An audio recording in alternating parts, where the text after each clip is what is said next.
On March 18th, 1990, the most audacious art heist of all time took place at the Isabella Stewart Gardner Museum in Boston. Two men dressed as police officers were admitted into the building by security, claiming to be responding to a disturbance call.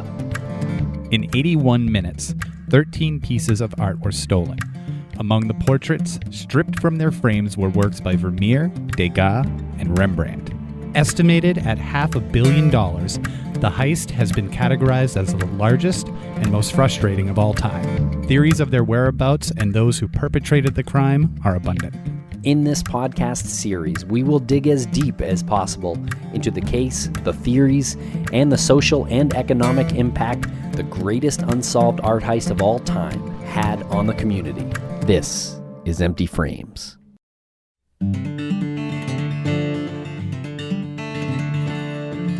Welcome back to Empty Frames, Lance.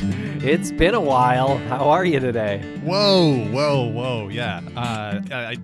Welcome back to Empty Frames. What a phrase. I never thought I would hear this again, but we are coming up on the anniversary of the Isabella Stewart Gardner Museum heist, one of the greatest and unsolved heists in world history, and we covered that extensively on this show. But what a good feeling to be back, roaming the halls, entering the Blue Room of the Gardner Museum.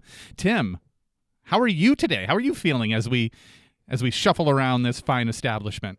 I'm feeling great. Roaming the halls, checking out the annex. The what? Lance, it's been almost 2 years since we've recorded an episode of Empty Frames, and this episode is a return guest. It features a return guest named Charles Pinning. Charles joined us with his friend Pamela Wall back in 2020. Those episodes hit the public airwaves in February of 2021. So we're talking over 4 years ago that we've last spoken with Charles. Now, Charles Pinning has one of the most creative theories in a crime case that I have ever heard. It is kind of a wild theory, but I want you to check out episode 6 and 7 of season 3 if you want more info on this angle, because in this conversation, the following conversation, I don't want to say we pick up where we left off, because we do give some background on his theory about Joe Gibbons and Tony Ausler. But we get to the part where Charles has researched this for 4 additional years, and he's got some new info, and that's why he's back here today. And just true to form, we've always said when we do these shows, including Crawlspace and missing our 2 other shows, when we have new info, really, time doesn't come into play here. If it's 4 years later, we're going to have somebody back on 4 years later if they have some new info. And you're right, his theory is one of the most creative that we've ever heard on any of our shows, listening to people describe all sorts of crimes that have been committed and unsolved ones as well. So what you're getting here in the conversation, like you said, we kind of recap it. He gives like a Cliff Note version of his greater theory, but we do recommend that you check out the other episodes. I got to hand it to him. I mean, everything that he is talking about makes sense when you take a step back and you're like, okay, it could happen. I'm not saying that I'm totally in line with his theory, but I'm saying what you're saying, Charles, could have happened. That being said, what he is saying is all alleged.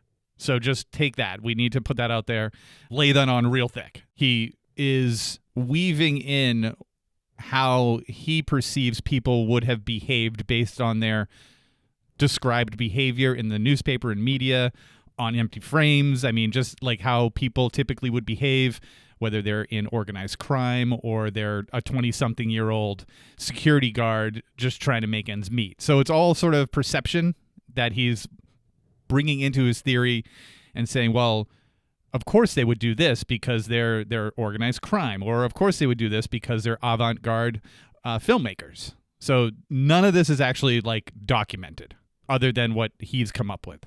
Right. Yes, and he has written about it.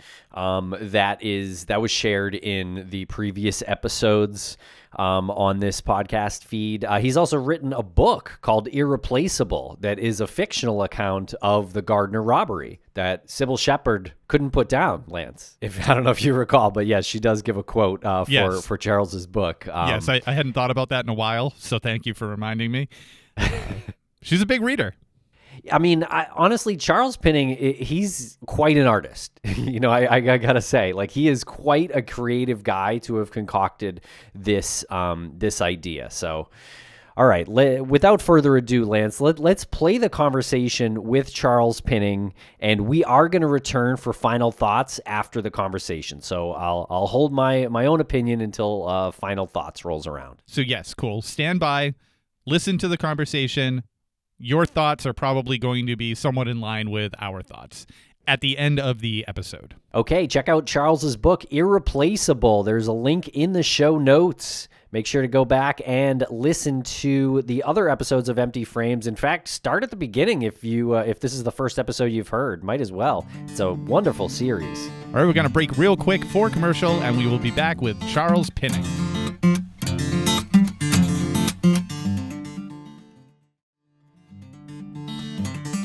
Welcome back to the podcast. Charles Pinning. Charles, how are you today? I'm very well, thank you, Tim. It's good to see you. It's been a few years since we last spoke, and you brought us some pretty fascinating information about the Isabella Stewart Gardner Museum heist. But how have you been in the meantime? You're looking good. You're looking healthy. I think all things considered. I'm 4 years older, Lance, and not liking that too much. But, hanging in there. And the truth hasn't changed, telling the story, accumulated more information, more discoveries. It still remains Joe Gibbons and Tony Alsler robbed the Gardner Museum. Allegedly. We gotta preface that with well, yes, allegedly, but my 10 years, it's now 10 years of research. You have to understand my novel that came out in 2013, where I made Irreplaceable, where I made the thieves art students, because that made the most sense to me given the facts of the theft. And then 2 years later, in 2015, coming across Gibbons, we're now at 2025. And in 2015, believe me, Pam, my colleague in this adventure, and our attorney at the time, who took us to we went to the U.S. Attorney's Office. We thought this was going to wrap up pretty quickly, given the overwhelming evidence implicating Gibbons and Alsler, because this is not a theft. You look at the facts of the theft, and where law enforcement got off on the wrong foot in 1990 was they started pursuing thieves, actual classical, conventional criminals. And the most unconventional art theft in history can't have the most conventional criminals. And so, in a nutshell, conventional criminals would have been in and out in under 10 minutes, period. They would know what they wanted. They would have gone in, taken it, and left. They wouldn't want to be caught. They wouldn't want to spend any more time in there than necessary. In 81 minutes, if it was real criminals, they could have emptied out the whole museum. So why wouldn't they have? And so they would have been in and out. And the whole thing of using the art as a get out of jail free card, which has been put forth by the FBI and Amore and Stephen Kirkshin, the journalist, just doesn't wash, because you don't need 13 works to get somebody out of jail free. One or two, a Rembrandt and a Vermeer will do quite nicely. Plus, once you play that card, law enforcement knows you have the art. So, getting out of jail free card just doesn't work, taking 13 pieces. So what does that leave? It leaves unconventional criminals. It leaves somebody who robbed the museum who did not have a money-driven motive. Okay. We're going to go down these paths and these dark corridors, and we look forward to it. But for anybody who doesn't know who you are, can you just give like a brief background on you yourself? Sure. I was born in Rhode Island, went to Johns Hopkins University. After graduating from school, worked as a freelance writer in New York City, came back to Rhode Island, I've written a lot. I used to write a lot for the Providence Journal on their commentary pages, and now I'm teaching a couple of writing courses at the University of Rhode Island and continuing my own writing. Very cool. And you have previously joined the Empty Frames podcast to discuss your theory on who robbed the Gardner, as you briefly mentioned. But it's been a while. It's been whole students have gone through college since we last spoke, and you are still pursuing this same theory, which candidly is one of the most specific theories that we've heard. When it comes to the Gardner. Yes, at this point, it's the only theory that works. I mean, I will be unequivocal about that. What I'm presenting to you, what we presented back then and now, Joe Gibbons and Tony Alsler, we believe unequivocally robbed the Gardner Museum. Now, how did you get to that conclusion? Okay. Because I'm a writer and I wrote a novel called Irreplaceable, I'd always been fascinated by the Gardner theft. So I needed a backdrop for this story that I concocted. I used the Gardner theft as the backdrop, which was essentially a family kind of love story. In the process, I researched arts theft in general and really the Gardner impeccably. So I knew everything I could know as a layperson about the theft. And so it came out fine. Now, a little glitch in it was when it came out, I contacted the staff of the Gardner thinking they would be a natural audience and I'd sell more books there, And Anthony Moore gets back to me 5 minutes after I contact the staff and said, I will not be buying this book. I will, because I said in the letter to the Gardner, I thought that the FBI was bluffing in 2013 when they said they knew who did it, because my research indicated to me it couldn't have been organized crime. Mobsters would not have spent 81 minutes in the museum. Mobsters would not have taken every painting out of its frame, including a postage stamp size Rembrandt that's in a frame not much larger that you could slip into a coat pocket. So I made them art students, figuring the museum is surrounded by art schools, the Museum School, the Museum of Art, and Mass Art right behind it. And so I made them art students on a lark. I didn't have it nailed down completely, but I was very, very close with art students.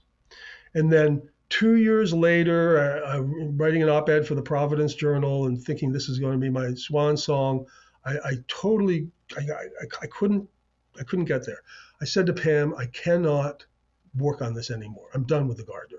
And she said, why don't you just Google somebody who did something stupid, like rob a museum when they were young. And I believe I put those search terms into Google, and up popped this guy, Joe Gibbons.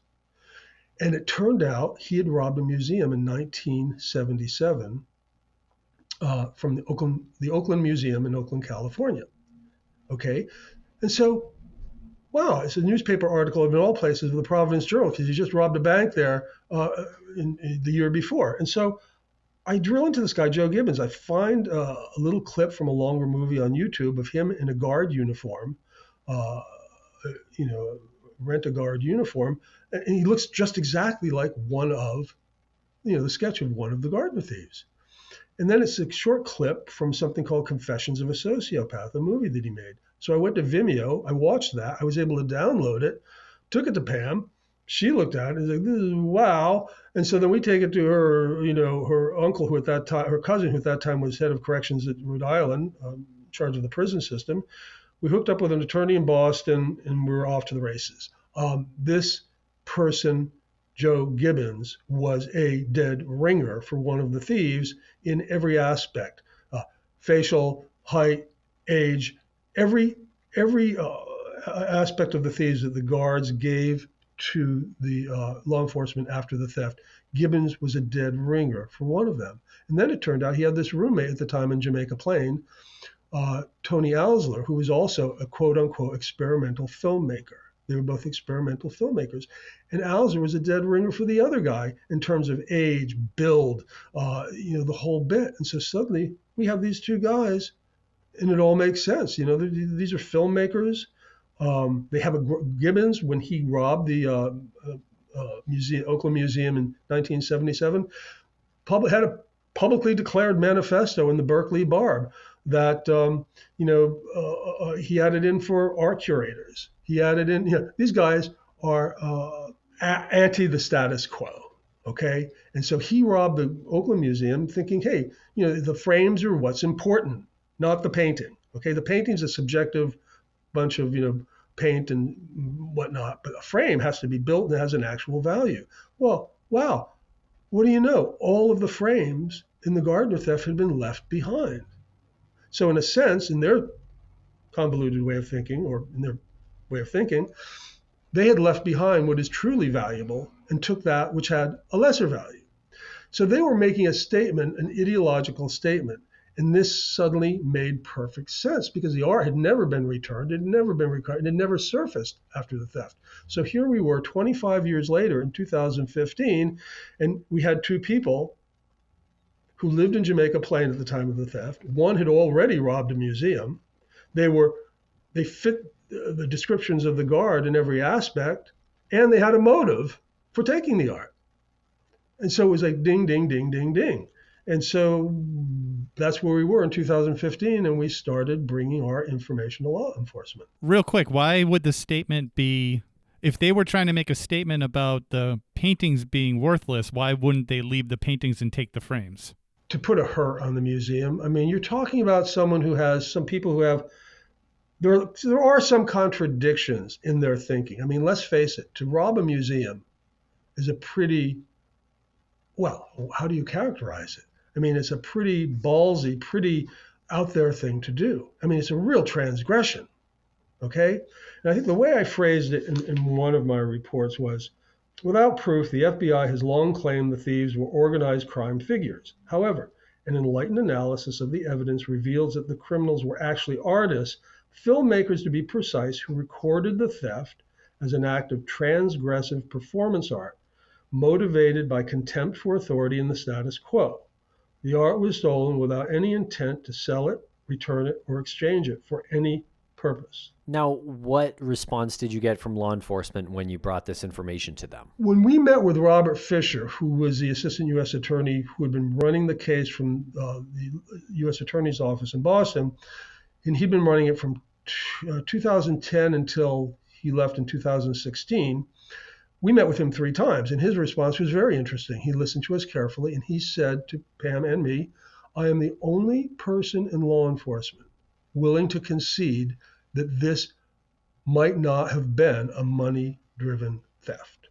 That was a pretty big deal that he was saying that, because he was running the case for the U.S. Attorney's Office, and he told us he had read all 62,000 pages of the file. So we were encouraged by that. Now, what we didn't know,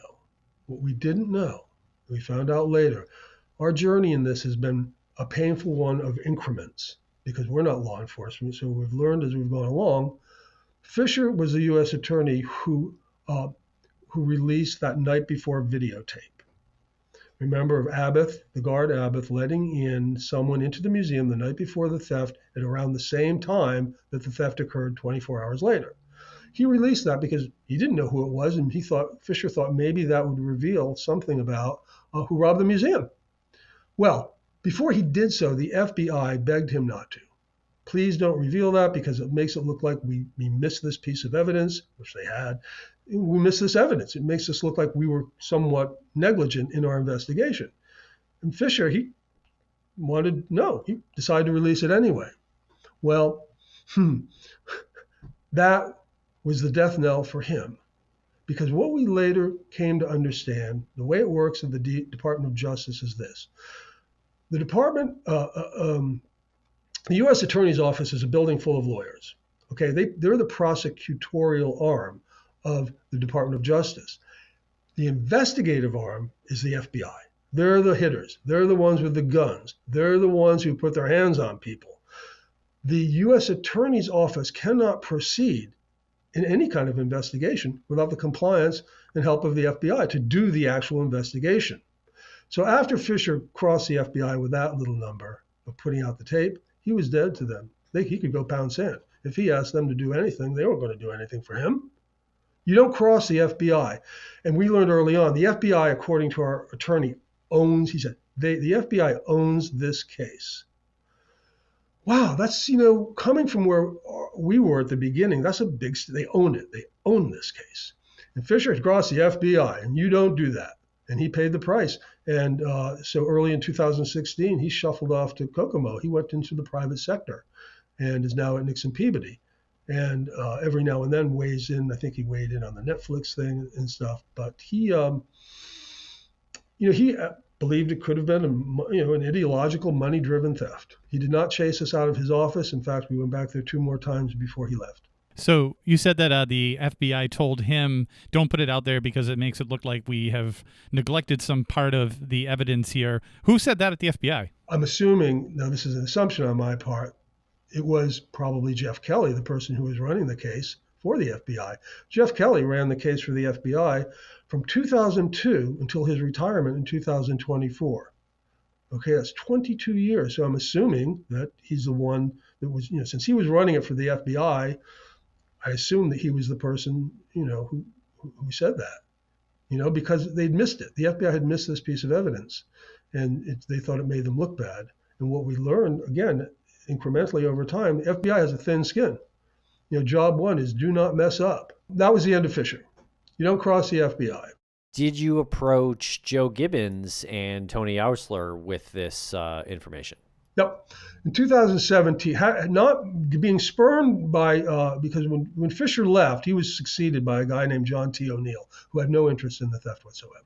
Okay. And he made one desultory ass-covering phone call to Gibbons' attorney in Providence when Joe Gibbons was going through hearings for a bank robbery he'd committed in 2014 in Providence, and just said, "Hey, did your client Rob have anything to do with the Gardner Museum?" And I talked to Gibbons' lawyer, and his lawyer, a guy named Mark Smith, said to me, "Hey, this guy called me, and I told him, hey, I got nothing to say to you.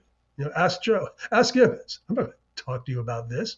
And so that was the end of John T. McNeil's interest. And we were getting nowhere with law enforcement, so I contacted Steve Kirkshin at the Globe, former Globe reporter Steve Kirkshin, because I knew he'd written a lot about the theft. And even though he had an organized crime point of view and had written a book about such, at least Pam and I wouldn't have to bring him up to speed on the facts of the case.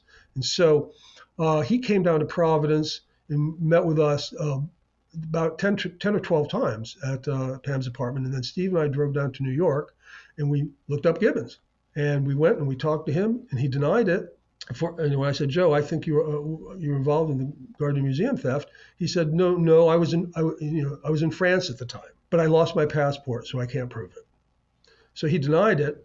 But interestingly enough, there was a guard, a very short-term guard at the museum right before the theft, who left the museum employee without picking up his last paycheck a week or 2 before the theft, who was finally tracked down in France and exonerated by a disgraced former Boston FBI agent who lived in Rhode Island, had become a private detective, private eye, and at the behest of the parents, this guard's parents, guard who fled to France, his parents went, exonerated him, got him off the hook. Okay, we believe that guard was Joe Gibbons, because Joe Gibbons is from Rhode Island, and his parents lived in Rhode Island. And this private eye, this former FBI agent, a disgraced agent, by the way, named Robert Fitzpatrick, who's now dead, got him off the hook at the behest of the parents. So anyhow, yes, met with Gibbons. Yes, he denied it. But then in the ensuing months and weeks, he would phone call me. He wanted to know what Pam and I had, because he hadn't gotten off of the hook for the Rhode Island bank robbery yet. He'd served a year for the New York bank robbery that came after the Providence one, but he was still waiting for a sentence, a judgment in the Rhode Island bank robbery, and he wanted to know what we had, and we kept on saying, "Hey, come on up to Rhode Island and talk to us. We want to talk to you. We're not going to tell you over the phone." And then he got off the hook for the Rhode Island bank robbery, and with 6 years suspended sentence, 6 years suspended, and probation for 6 years. So law enforcement lost any leverage they had over him at that point, although they weren't going to do anything anyway, because, hey, it was pretty clear by that point that law enforcement didn't want it to be Joe Gibbons, because we came along and, wow, I mean, it would be so humiliating for them. How could 2 people from Providence, a writer and an illustrator, figure out something which at that point in 2015, they couldn't figure out in 25 years. They weren't going to have it, okay? And neither was Amore, because he was building a cottage industry, writing books, as being an art investigator and all this baloney, and running for public office, and getting a paycheck from the Gardner Museum. Now he's been there for what, 20 years, never found anything. He was hired as the chief investigator to recover the art. So they didn't want to hear about us. We, as our attorney said to us, said, Charles, all you represent to law enforcement is a black eye. Let me jump in here. Did either Gibbons or the museum ever confirm that he was actually a guard there? No, and we were hoping. So in 2002, we met with, summer of 2002, we met with the acting U.S. Attorney, Josh Levy, okay, in Boston, Massachusetts, acting attorney Josh Levy, and an assistant of his named Phil Mallard. And we laid out the story that I'm telling you, all the information. They had the written reports Pam and I had done. And the big thing was, we said, we believe the guard who went to France was Joe Gibbons. And if that guard, you've got your man. Check, find out what the name of that guard was. Because that would have been in the case file early on. So the many 62,000 pages, that would have come up very early because this guard was a serious suspect early on after the theft. So we thought they were going to, find out. At least track that down to see if Joe Gibbons was the guard who went to France. Well, weeks pass, a few months pass, and what turns out is, once again, they're not going to go up against the FBI. They kick it down to another unrelated assistant U.S. attorney, and she tells us this is only going to be pursued if the FBI wants to pursue it. And it's like, what? Because that meant Jeff Kelly, and that meant we were dead. They're not going to pursue it. And so the U.S. attorney, once again, were not going to die on the hill of the Gardner theft. They were not going to go. The U.S. attorney, Josh Levy, Phil Mallard, those guys were not going to go against the FBI because they needed the FBI for what they would do, really important investigations that involved terrorism, child molestation, you name it. The Gardner was what so-called victimless theft in a sense. Some rich people lose their art. So they're not going to die on the hill of that and cross the FBI. And so once again, the FBI rules. Just a quick question, because we've heard a lot of different theories about why law enforcement doesn't want this to move forward any. But if you have this information, I'm just super confused why law enforcement and the FBI doesn't want this and why it's a black eye. Because it's humiliating. They've been chasing organized crime characters for 35 years. In 2013, they had a big press conference saying, we know who did it, but they're dead. Now, it just doesn't wash it. Or as you can see, anyone who has no dog in this fight, anyone I talk to about this information sees, obviously it wasn't organized crime. All you have to do is look at the facts of the case. And then when you line up Gibbons and Alsler, they completely align. Okay? The FBI will not be humiliated. They see themselves as the elite. But isn't it more humiliating to keep it going though? I think so. Man up. It's but no, they're not going to do it. They are hunkered down in some senses as much as Gibbons and Alsler are. They don't want to even. When my book came out and Amore threw his little hissy fit, I said, to the staff of the Gardner, it seems as though, he wants to solve this, but on his terms only. I mean, this is a great white whale. Everyone wants to solve the Gardner case. Everyone wants to be the hero. Steve Kirkshin, law enforcement, la. I'm sorry, but I can't apologize that this fell into my lap. I wasn't really looking for it. I just had the open mind, and so did Pam. We had the open mind and could see it. But I'm telling you, job one for law enforcement is you don't F up. So what would it take in your theory to present to law enforcement? And in your opinion, what would it take? Because there's obviously something missing there. There's something missing for them to... At this point, it would take the pressure of the public, which is why I'm talking to you, to get this story out there and have people or someone of influence say, what the hell? Why aren't you squeezing these guys? Because they know where the art is, if it still exists. They know what happened to the art. They either know where it is or what happened to it. They know because they did it. But no one's going to step up to the plate. People are afraid of the FBI. Pam said that to me years ago. People are afraid of the FBI. And so we've been trying to get it out into the public. And we'll be right back after a quick word from our sponsors. And a thanks to our sponsors. Now back to the program. So many years have gone by since our last conversation, and we recently got back in touch because you've got some new information, or really new observations in the case. So can we get into that a little bit? Sure can. It's important. About a year ago, I learned that of a building called the Annex that was attached to the back of the museum, about 30 feet wide, 60 feet long. There you go.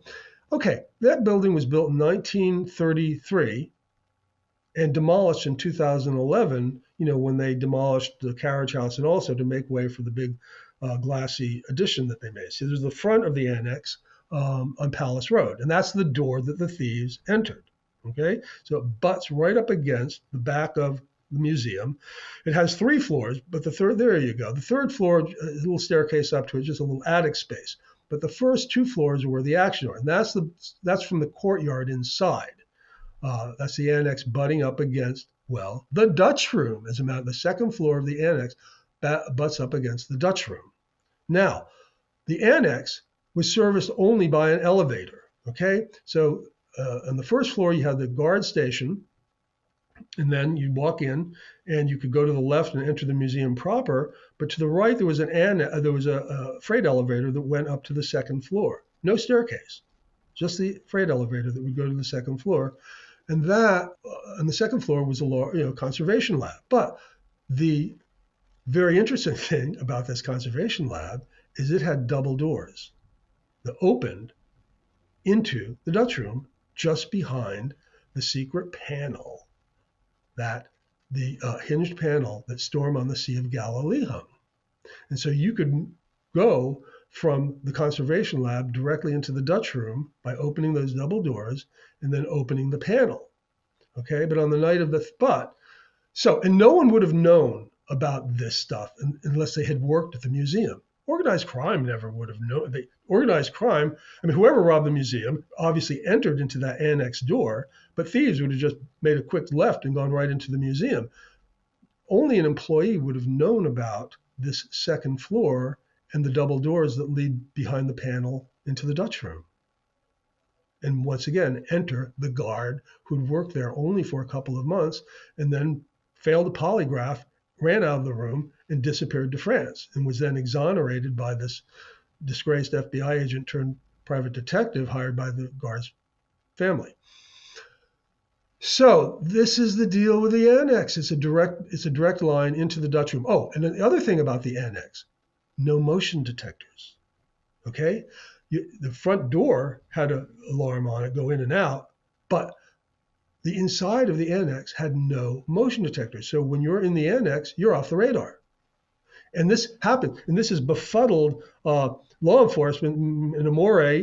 What were they doing in the middle of the theft? They disappear for 12 minutes. Where were they during the first 24 minutes they were there? They were in places that didn't have motion detectors. The inside of the Annex had no motion detectors on either the first or the second floor. And then the west cloister of the museum itself and the center courtyard had no motion detectors. So in our story, and Abbott said he just opened the door at 1:04 in the morning, and law enforcement says people came in at 1:24. No, Abbott, when he opened that door at 1:04, he let in Gibbons and Osler. Okay, because the rounds take 30 minutes. Abbott had just come back from his round. Hestan had left at about 1 o'clock to go on his. Okay, so at 1:04, he lets in Gibbons and Osler, and maybe 5 or 10 minutes later, they have to call down Hestan via walkie-talkie, the second guard. Now, in the narrative, we always hear from law enforcement, the thieves are let in at 1:24, and then Hestan is called down. But Hestan wouldn't have been called down at 1:24 because he would have been just about finished with his rounds and was going to appear anyway.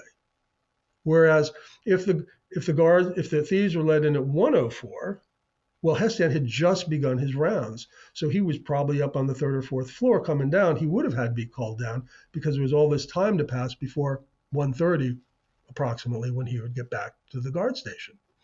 So in our narrative, when Abbott, told law enforcement he just opened the door and closed it to make sure it was locked, no, that's when he opened the door and let them in, because kids coming out of a party saw the two guys parked in a car, Gibbons and Osler, parked in a car, wearing police uniforms, about 12:45 until about 1. Now, the deal was they were going to do a mock theft movie in the museum. That was the deal. That's what Abbott thought was going to happen. He'd given his 2 weeks notice. Joe knew him because Joe had also worked there as the guard, for a couple months.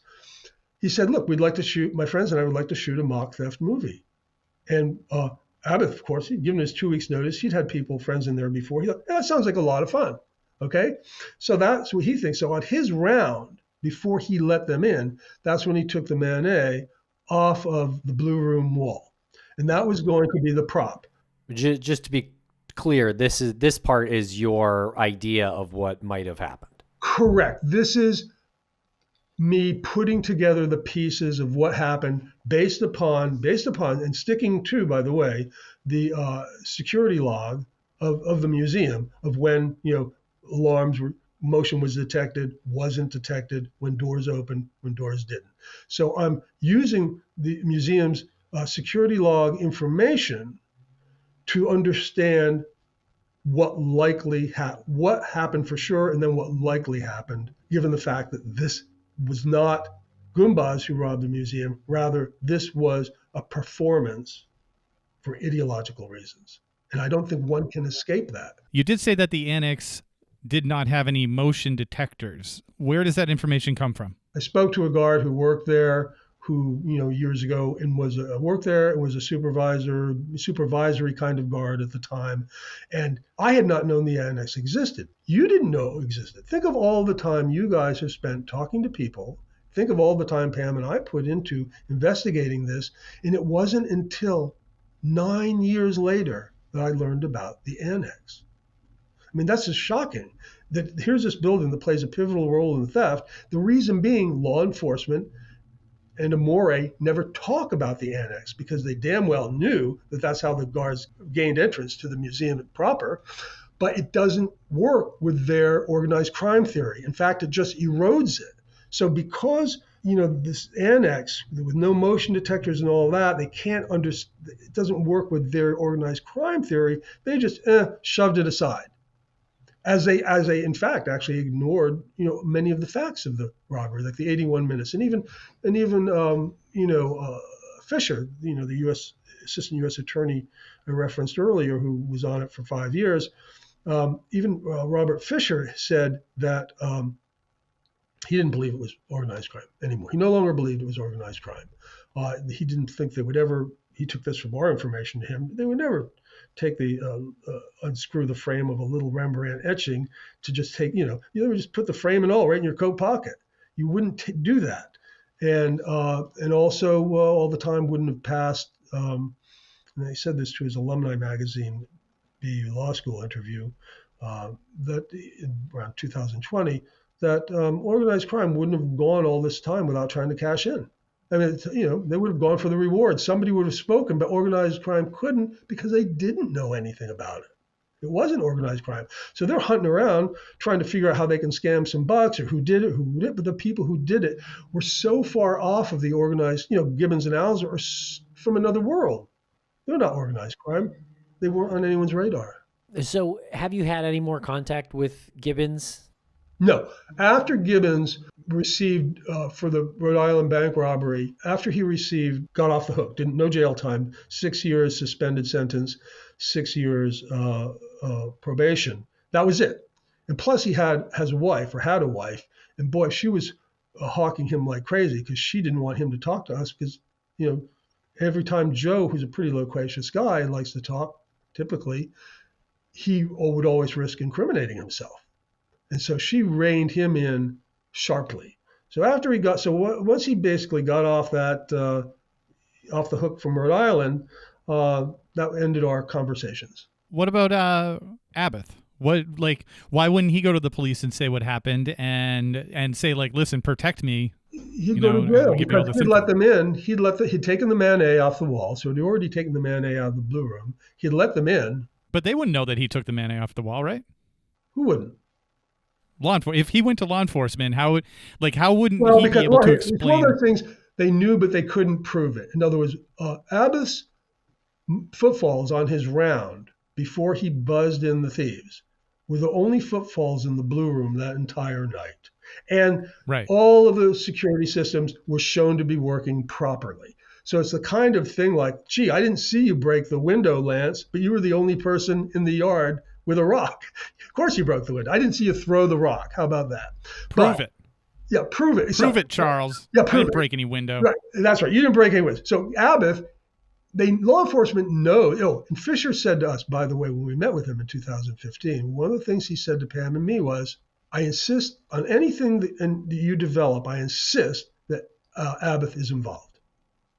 I insist that Abbott is involved. Because they knew that he'd taken the man A off the wall. They just couldn't figure out why. And so law enforcement tried to jigger these things like, oh, he had a debt. He owed drug, he had a drug debt to some law enforcement. He was going to give them the man A. No, Abbott would never have taken that man A off the wall unless he knew or believed he'd be returning it on a later round. It was a prop because he knew his footfalls. He knows how the motion detectors work. He knew that if it was, a real robbery, they would know he was the person who took the man A off the wall because he was the only one that showed up on the motion detector that night. And again, so then if you want to revert back to the criminal thing, the crime of somebody being a thief, whether it's Brian McDivitt or Goomba Shumba, it's like these people are thieves in the sense that they steal something for material gain. They'll steal something because they plan on selling it and getting cash or something like that. So they just fall into the category of conventional thieves. This was not done by conventional thieves because every fact of the theft works against that. Taking everything out of its frames.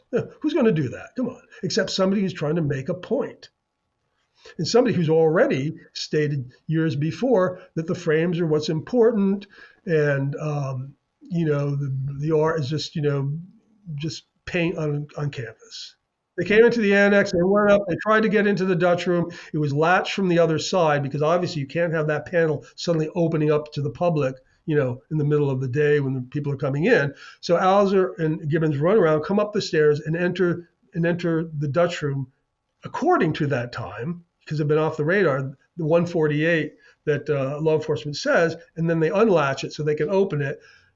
Conrad and whoever else come in with their video cameras and they can start videoing Joe cutting the Rembrandts out of the frame and the Vermeer, and Alzer zipping down. The other guy with the camera can go to the short gallery, film Alzer trying to get the damn banner out of the frame, giving up because there's too many screws. So he takes the finial instead and smashes the little frame with the Degas. They leave. And then there's this 12 minutes that can't be accounted for. Amore, we don't know what they were doing. What were they doing? Well, they were ferrying the artwork into the annex, right, to take it out of the building. And once they're in the annex for that 12 minutes, they're off the radar. They're not. What happened to law enforcement wonders what happened to those lost 12 minutes? Well, they're in the annex because there are no motion detectors. Okay, and then they go down and they say, once again, tell Abbott, look, here's the story. You got to tell law enforcement, or else you're going to go to the slammer because you're complicit in this. And so Abbott tells the story that he tells. Cops came, they were disguised, they robbed the museum, they locked us up. That's the story. And so, and then Gibbons and Alzer and their pals go off into the night, and the art is never to be seen. But this is where the annex plays this pivotal role. And law enforcement never talked about it because it didn't work with their theory. In fact, it erodes their theory, but it works for the filmmakers in the Joe Gibbons story. I mean, the museum really scrimped back then. They figured, well, there's a door with an alarm. So if somebody gets into this area, they were already tripped a door alarm. What they weren't counting on was somebody getting in and then being able to use the annex as an offloading, as an entrance into the Dutch room, as a way to take art out of the museum and disappear into the off the radar annex. And also, like I said, the central courtyard, where I believe they did a little prologue about Gardner saying, hey, you Gilded Age thief, stick around. Now watch what happens. You want to see some real thievery, and so, but they're off the radar then too while that filming happens. And then they go back to the annex. They're still off the radar. They're completely off the radar from 1:04 in the morning until 1:48 when Gibbons and Alzer loop around to unlatch the hinged, panel in the Dutch room. And so this is a theft that didn't take 81 minutes. It actually took 101 minutes, because 1:04, they were let in at 1:04. 81 minutes? No, it was 101 pounds of fun. 101 minutes, because that's when they were let in. And but there's no question in my mind or Pam's, Joe Gibbons and Tony Alzer robbed the Gardner Museum, and they're not dead. At least not yet. I'm sure Amore and Kelly would be on their knees praying that they die, but they're very much alive. And I'm hoping, through talking to you and try to get this out, that people will just, the force of public opinion will force the FBI, law enforcement, someone to man up and do the right thing. Chase the people who actually robbed the museum, not organized crime, who obviously did not. Yeah, well, thank you so much, Charles, for sharing this information and these ideas and these theories with us. It's really interesting, compelling stuff, and I hope our listeners feel the same way. No, I mean, I'm happy to join you tomorrow if you want to flesh things out and talk more in detail, because I understand this is a lot. I mean, I'm digging into 10 years of intense investigation and work on this that Pam and I have done. And it's a lot. I understand it's a lot. And I think, but what's baffling is you want to believe that journalists and people who should care about this would have an open mind. I think it's hard for people to get around the fact that two people who aren't law enforcement, aren't investigators, discover this. But sometimes in life, such things happen. And I feel like I was shown something that no one else in the world knew. And Pam and I were the only two people who knew this, had this knowledge. And it was very thrilling to have that feeling. You're like, wow, who among us in their entire lives discover something that nobody else, well, in this case, but nobody else knows. And it was like a gift.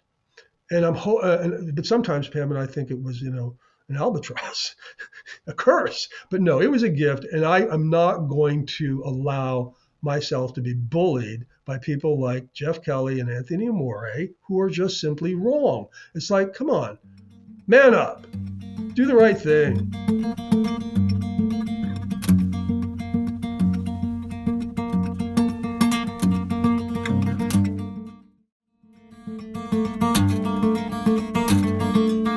Okay, we're back here for final thoughts after the new interview with Charles Pinning, author, professor, really interesting guy, Charles Pinning.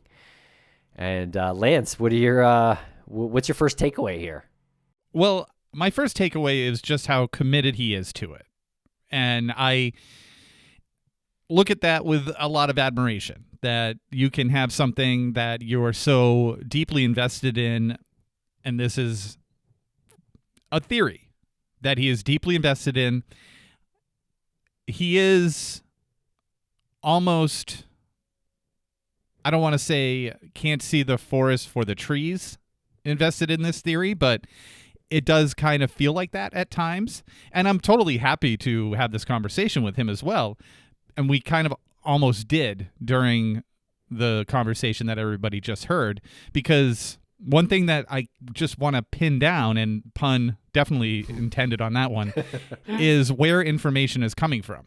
When he says something like, the FBI says something to the effect of, we can't have this information out there, it's going to make us look bad. Well, there's no evidence that anyone ever said that. That's just an example that Charles came up with to explain why no one at the FBI is taking his theory and Pam's theory, I don't want to say seriously, because they're probably taking it seriously. They're just not communicating it to him. They're just not, they're not coming back to him and saying, you're onto something. And we see that all the time with law enforcement. They're not going to say that to a public figure and show their hand in any investigation. So the lack of communication can't be immediately attributed to apathy or them concerned that it's going to make them look bad. Because personally, I think, and this is me being like Charles Pinning, this is my theory about the FBI. I think if there was something significant that came my way on a case that hasn't been solved in over 2 decades, I would be like, and again, this is just me, I would say, let's get this thing wrapped up, because the FBI has been around for like 100 years. Over, we've had this organization in place. It's survived many what should have been catastrophic scandals, and we've gotten through. The FBI is not going to collapse because of this one case. Let's just button this up, make it look as pretty as possible as far as how we're interpreted in the result of the investigation. If we don't look good, we don't look good, but let's try to make us look as the best we can. I think the FBI would do that if they had something significant that would tie this up. So I don't know. I feel like the theory is super interesting. I think it's totally possible. I'm not like, this is probably the most possible theory that we've heard, considering like whether or not the paintings were taken by organized crime and held to use as a bargaining chip to get somebody out of prison. Like, we've never seen the paintings since. So, hey, maybe we should start considering an alternative to who took them. So it's just as possible as any of the other ones. I just don't see, from law enforcement's point of view, a reason to stonewall anybody who might have absolute proof. I don't want to betray Charles because I know he wants the public pressure sort of turned on the FBI, but I'm with you. I just don't think the FBI would ever do that at least in this case, right?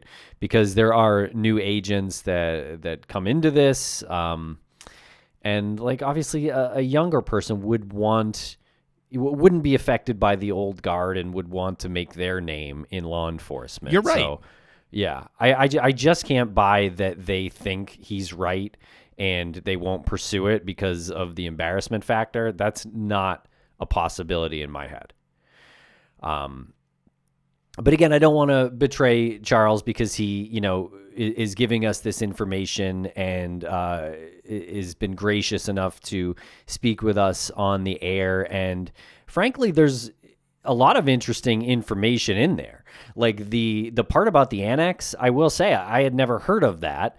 I had never seen those photos, did not know that that had been torn down.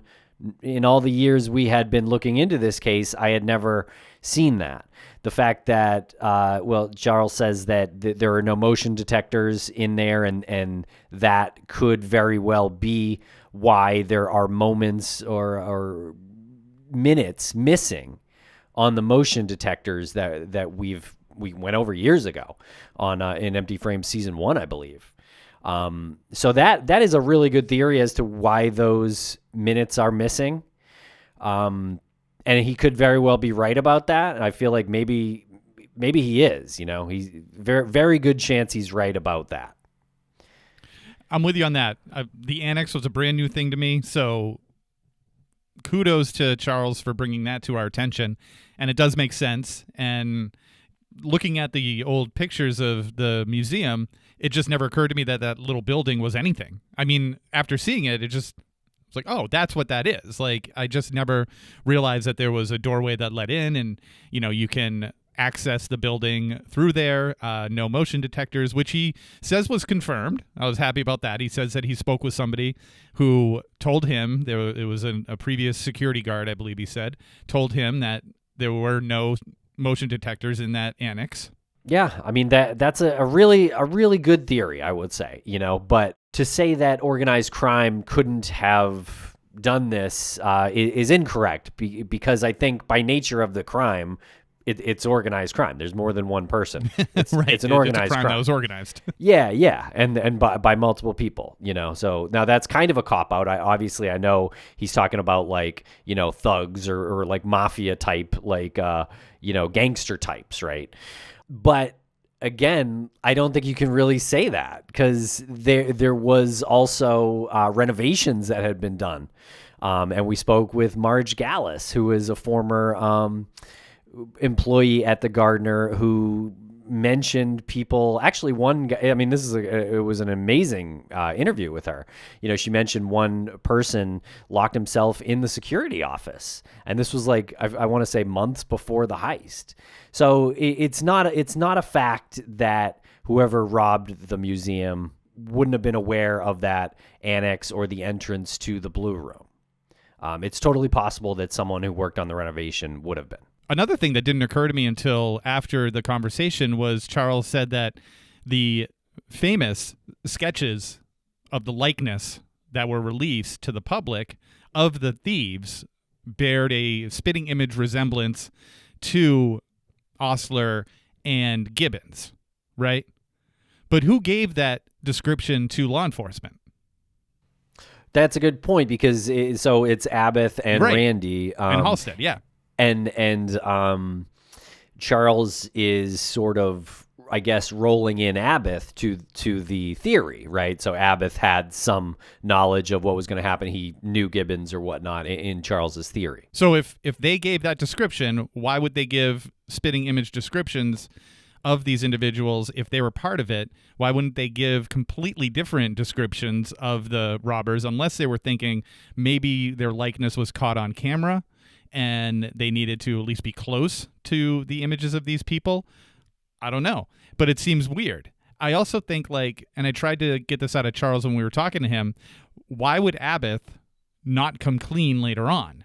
Because if he started off thinking that this was just a movie and everything was going to be put back in its place and then it escalated to this, he's done no wrong. He can go to law enforcement and say, I know who did it. I need to know that you're going to protect me because I can tell you who did it because they told me this was going to be a film. And I am telling you right now, I didn't think that's where I'm coming from. I don't intend to rob a museum, and I'm coming to you with this. I know he was only 20-something, but in all of the years that he said he had nothing to do with it, I feel like he would have said it was a hoax. It was a film shoot that they took to another level, and I was not a part of it. He could have been a hero in this. Totally. Yeah. Yeah. And furthermore, if there is a tape that exists of the robbery, The movie. like I would lose my mind. I mean, that would be viral upon viral, if there ever was something like that. Now, Unbelievable. I mean, it honestly gives me like goosebumps and kind of spooks me out to picture. Yeah, definitely. Something having existed for all this time, but no one really knowing. And it's evidence of this world famous crime, this really awful cultural crime that was committed. Yeah. And why wouldn't Gibbons release that? I mean, maybe he doesn't want to implicate anybody else. Obviously they'd be on film doing this, but I know it would cause repercussions. And I mean, do you think what would happen to him? Would he be arrested for this? Right? I mean, yeah, probably, right? I don't know about the statute of limitations on something like this, or I mean, it's 35 years at this point. I mean, they ask him where the paintings went. Yeah. Jeez, I don't know what would happen. I mean, it would be certainly pretty interesting. I mean, I'm rooting for it. Me too. I'll tell you that. I'm certainly rooting for this theory to be right, or at least there to be a video of it, and I think that would be amazing. I don't really see someone like Gibbons destroying the film. Let's just go down that road. If he was actually a experimental, avant-garde, independent filmmaker making all of these, again, experimental films, this is his Godfather. This is his greatest indie film ever made. But much like the paintings, 35 years, it's hard to preserve film or videotape or whatever they may have recorded it on if they did. Right, have to be in some climate controlled area. Yeah, and just like making sure it doesn't get lost. Like, I don't know how many, people move and things get lost. Like People go to jail. Like he went to yeah, jail for a little he bit. did. Right. Yeah, that would have had to have been in a spot where anyone who is involved in the investigation and conviction of him for that. I mean, the film and the paintings would have had to have been so far removed from him that they didn't find it while investigating. Was that for the? I'm drawing a blank on why he went to what he was convicted of. Oh, I think it was bank robbery. It was a bank robbery. Yeah. Okay. Yeah. So you think there must have been some search of his property, unless the arrest was really quick. But I would love it. I would love it if this was the theory that pans out. It would be amazing. And, certainly we want the public, whoever's listening to this, to put pressure out there, put pressure on the FBI, because really, this should be solved. This is an awful cultural crime to have lost these paintings to history, I guess, or criminals. Whatever you can do, write your letters. I don't know, get on social media, talk about it. All right, so go back and binge all of Empty Frames. We got 3 seasons worth. Season 2, we stray from the Gardner a little bit and then come back for season 3. But yeah, go check it out. It's a really great show. And check out our other shows while you're out there. Why don't you watch them on Spotify? Missing, Crawlspace, Empty Frames, and more. And be sure to buy Charles Pinning's book. Like you said, links in the show notes. And all of the books that Anthony Amore has written about the Gardner heist.